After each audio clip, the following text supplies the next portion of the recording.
Für die Griechen war der Unterschied zwischen gelebter und gemessener Zeit derjenige zwischen Kairos und Kronos.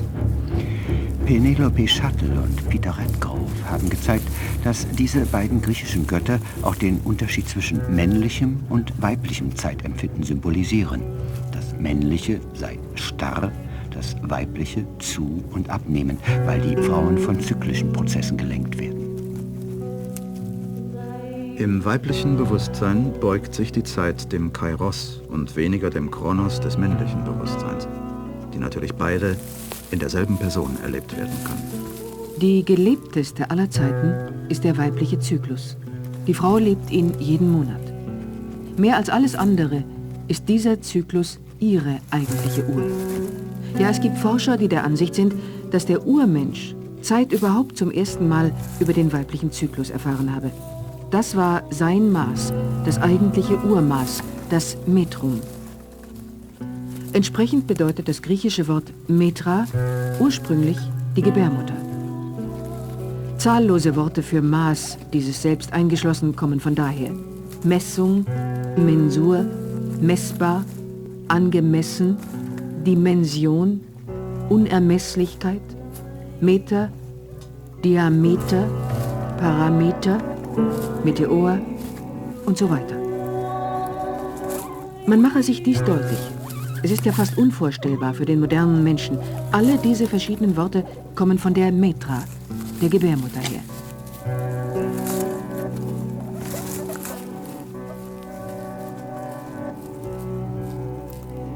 Ähnlich irreal wie Zeit ist Materie geworden. Für die westliche Menschheit gab es nichts Sicheres als sie. Den Stuhl, auf dem ich dies sprechend sitze, der Tisch, über dem mein Mikrofon hängt. Jetzt aber bestätigen die Atomphysiker, was Buddha und die Weisen Asiens seit je gesagt haben. Materie ist nicht.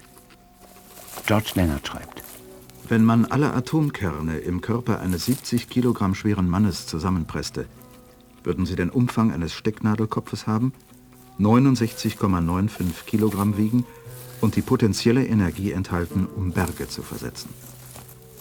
Das Elektronenmikroskop eröffnet uns Einblicke in den Körper, der in seiner Schönheit und Schrecklichkeit so grenzenlos wirkt wie das Meer.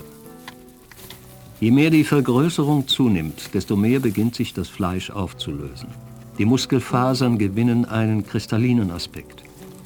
Wir sehen, dass sie aus langen, wohlgeordneten Molekülspiralen bestehen. Und all diese Moleküle schwanken, wie Weizen im Wind, durch unsichtbare Wellen, die viele Billionen Mal in der Sekunde pulsieren. Woraus bestehen die Moleküle?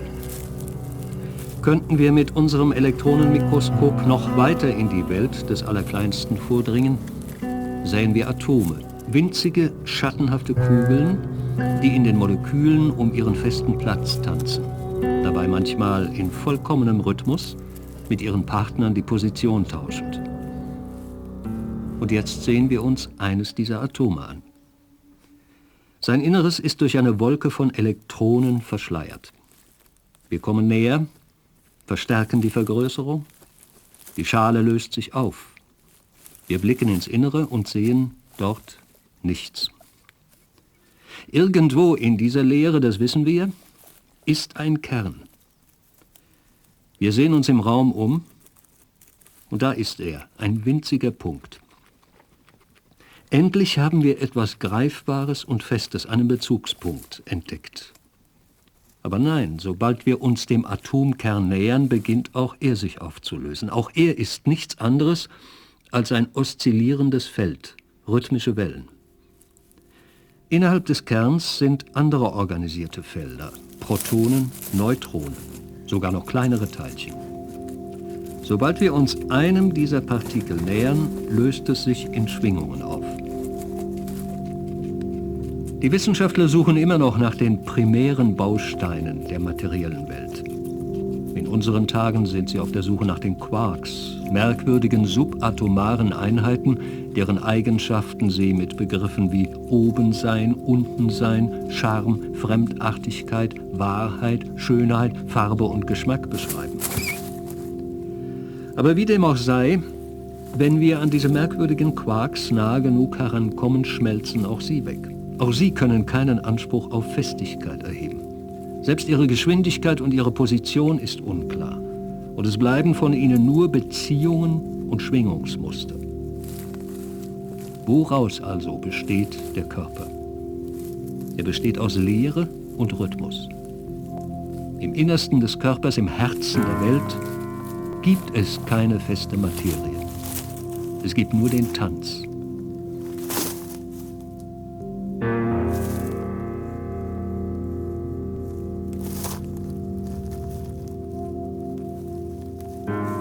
Fritjof Capra, ein amerikanischer Atomphysiker, sagt, die Erzeugung von Materieteilchen aus reiner Energie ist sicher der spektakulärste Effekt der Relativitätstheorie. Die Unterscheidung zwischen Materie und leerem Raum musste endgültig aufgegeben werden, als entdeckt wurde, dass virtuelle Teilchen spontan aus der Leere entstehen und wieder in die Leere verschwinden können. Niels Bohr, einer der bedeutendsten Atomphysiker, schrieb: Um zur Lehre der Atomtheorie eine Parallele zu finden, müssen wir uns der Überlieferung eines Buddha und eines Lao Tse zuwenden.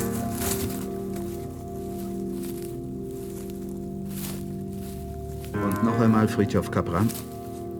Wir müssen sehen, wie die beiden Fundamente der Physik des 20. Jahrhunderts, Quantentheorie und Relativitätstheorie, uns zwingen, die Welt auf sehr ähnliche Weise zu sehen, wie ein Hindu, Buddhist oder Taoist sie sieht. Die moderne Physik führt uns zu einer Anschauung von der Welt, die den Ansichten der Mystiker aller Zeitalter und Traditionen sehr ähnlich ist. Zum Beispiel wird dem Hindu durch den kosmischen Tanz des Gottes Shiva dieselbe Vorstellung von der Materie vermittelt wie dem Physiker durch gewisse Aspekte der Quanten- und Feldtheorie. In einer berühmten buddhistischen Sutra, die Buddha persönlich zugeschrieben wird, heißt es: Form ist Leere und Leere ist Form. Leere unterscheidet sich nicht von Form. Form unterscheidet sich nicht von Leere. Was Form ist, das ist Leere. Was Leere ist, das ist Form.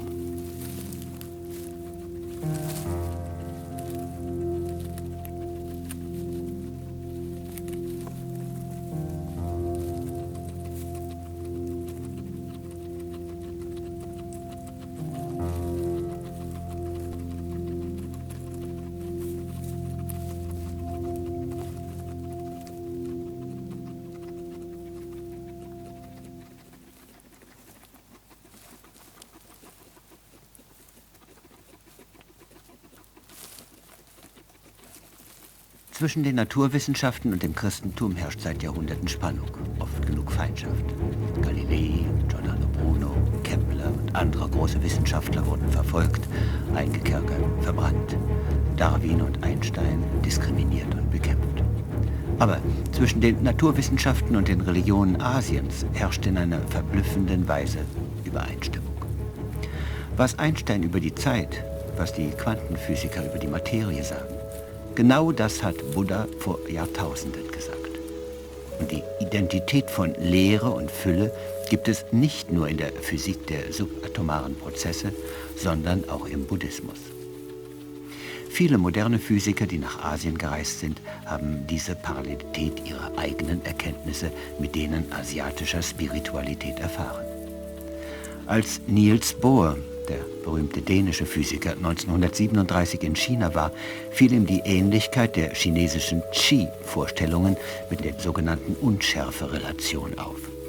Er sagte: Das Qi ist das Äquivalent des modernen Quantenfeldes.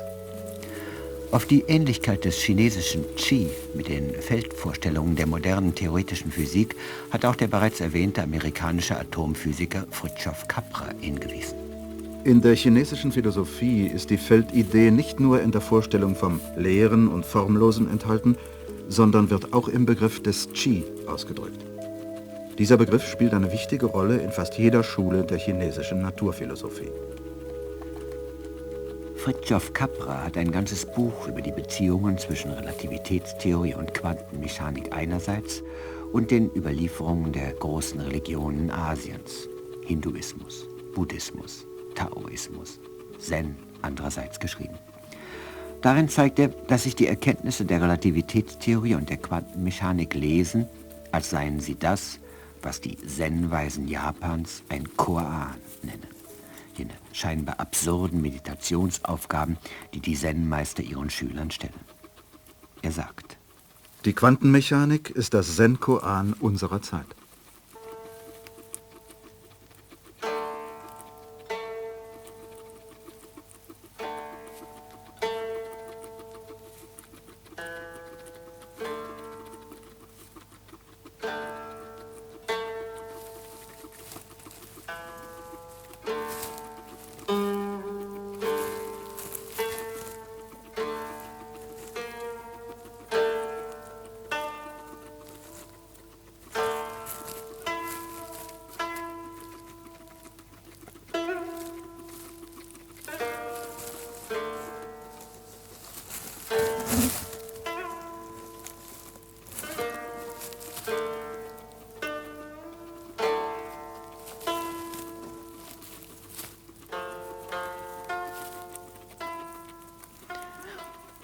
Es gibt ein Gesetz in der modernen Physik, die Heisenbergsche Unschärferelation, die genau das behauptet, was die Zen-Weisen seit je gesagt haben. Dass unser Betrachten der Dinge die Dinge eigentlich erst zu dem macht, was sie sind. Was auch immer wir über die Welt aussagen, wir selbst sind mittendrin, jenseits davon ist nichts. Die Weisen Asiens sagten es auf ihre Weise. Was ein Rad eigentlich zum Rad macht, ist die Leere zwischen den Speichen. In diesem Sinne ist das, was ein Atom zum Atom macht, die Leere zwischen den Elementarteilchen. Eine Leere, die in den letzten Jahren immer noch leerer geworden ist. Wenn wir ein Atom auf die Größe des Empire State Buildings in New York brächten, dann hätte sein Kern gerade die Größe eines Salzkörnchens.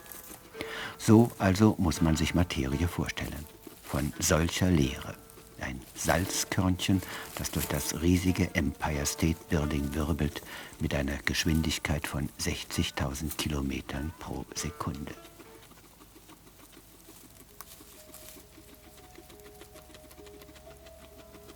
Das geht nun schon ein halbes Jahrhundert so. Wann immer ein äußerstes, letztes, kleinstes Teilchen entdeckt worden ist, wird 5 oder 10 Jahre später ein noch kleineres entdeckt. Am Anfang stand das Atom, dann folgten Elektronen, Protonen, Positronen, darauf in atemberaubender Folge immer kleinere Teilchen, bis herab zu den Quarks und Leptonen, den Hadronen, Gluons, Tionen und Myonen, den Richonen, den Tohus und Wohus, von israelischen Physikern entdeckt und benannt nach den beiden Bestandteilen des alten hebräischen Wortes Tohu Wabohu. Tohu gleich wüst, Wohu gleich leer. Inzwischen gibt es mehr als 200 sogenannte Elementarteilchen. Die Physiker wissen, dass dieses Wort Elementarteilchen wahrhaftig nur noch ironisch gebraucht werden kann. Nichts ist weniger elementar als das, was man sich gewöhnt hat, Elementarteilchen zu nennen. Viele dieser längst nicht mehr elementaren Teilchen existieren nur noch für Tausendstel Bruchteile von Sekundeneinheiten und verfallen dann in noch kleinere oder in Wellen oder in Energie und, wie gesagt, sie bewegen sich gleichermaßen von der Vergangenheit in die Zukunft wie von der Zukunft rückwärts in die Vergangenheit. So, dass es das also wirklich gibt, wie in den Märchen und Mythen der Völker, das Leben rückwärts, aus dem Kommenden ins bereits Gewesene. Was morgen sein wird, war gestern. Und weil jedes der genannten Teilchen sein Antiteilchen hat, gibt es auch dies, die Spiegelwelt. Auch hier wieder genau wie im Märchen. Es ist also de facto so, das, was uns eben noch als unerschütterlich und gesichert erschien, ist illusorisch geworden. Materie und Zeit. Dafür aber haben wir eine neue, umso sichere Erkenntnis gewonnen. Kosmos und Erde, Anorganisches und Organisches, Pflanzen und Tiere und Menschen sind Schwingung und Schwingung ist Klang. Nada Brahma, der Kosmos, die Welt, wir selbst sind Klang. Es ist faszinierend zu beobachten, dass uns die Physiker und Biologen diese Einsicht genau in dem Augenblick vermitteln, in dem ein großer Teil der Menschheit reif geworden ist für sie. Wir haben wieder zu begreifen gelernt, was die mechanistische Weltansicht jahrhundertelang verdrängt hat. dass eine Feststellung wie Nada Brahma nicht nur eine physikalische, sondern auch eine spirituelle ist. Und dass in den entsprechenden Bereichen zwischen beidem, dem spirituellen und dem physikalischen, kein Unterschied ist.